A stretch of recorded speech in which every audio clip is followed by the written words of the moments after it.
Hello guys, welcome back to Tundra Missionary. My name is Zach, and I am here for yet another album with you. And today, we are doing another Eagles album, their final studio album, The Long Run. Well, at least their Fast Tickets studio album before they broke up, that is.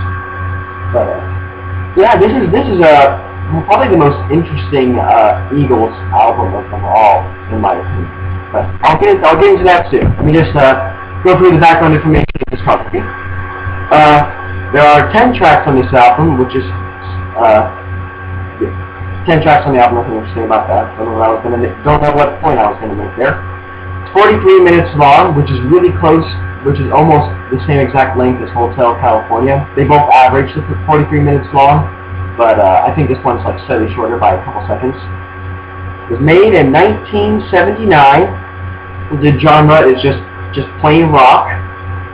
And one cool thing about this album is that it was originally planned to be a double album. I don't know why they made it a single album, but that was the original plan. It sold more than 7 million copies in the U.S.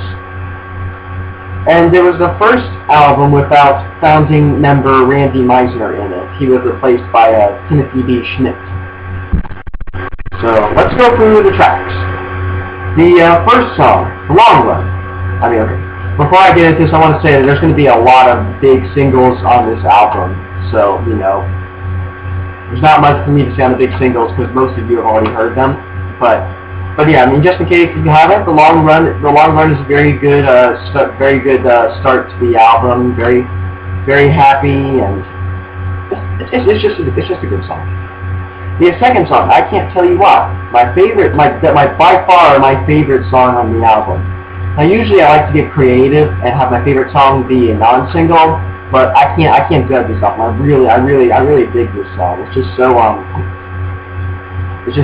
slow, and it's kind of almost sounds like a pop song by the Eagles. I just really like it. I love the vocals in this song, and I love the instrumental at the end. Probably one of my favorite Eagles instrumentals of all time. It's awesome. The third song, In the City, this was originally done by Joe Walsh, but the Eagles did it too. And it's an alright song, not my favorite single from them, but it's alright. The fourth song, The Disco Stranger, this song is kind of repetitive, which is, but it's not repetitive as in annoying because it's only like 2.5 minutes long, so that short length kind of suits it.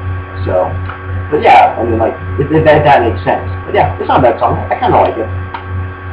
The fifth song, King of Hollywood, this is about a 6.5 minute song. I believe it's the longest song on the album, and it's another one of those mellow ballads, but it's pretty good.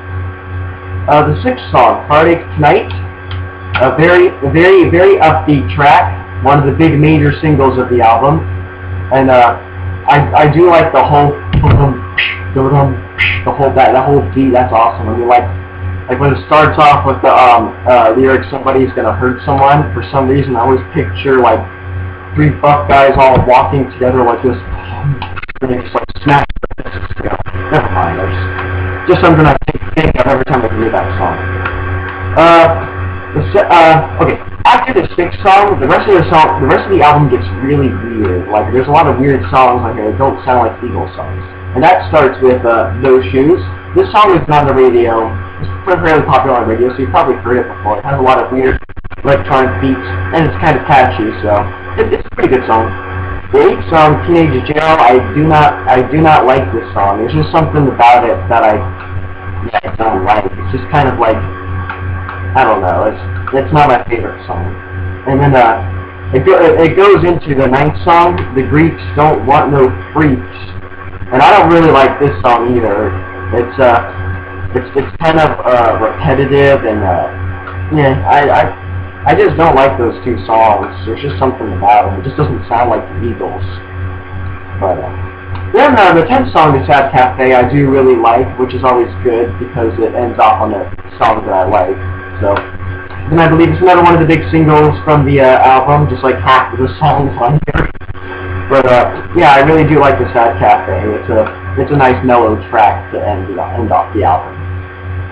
So yeah, overall, not my favorite album of all time. I'd probably give it about a 7, but it's still worth listening to through the whole thing just to see what all the songs sound like. So yeah, the Eagles, The Long Run. So hope you guys enjoyed, and I hope you have an awesome day. Take care.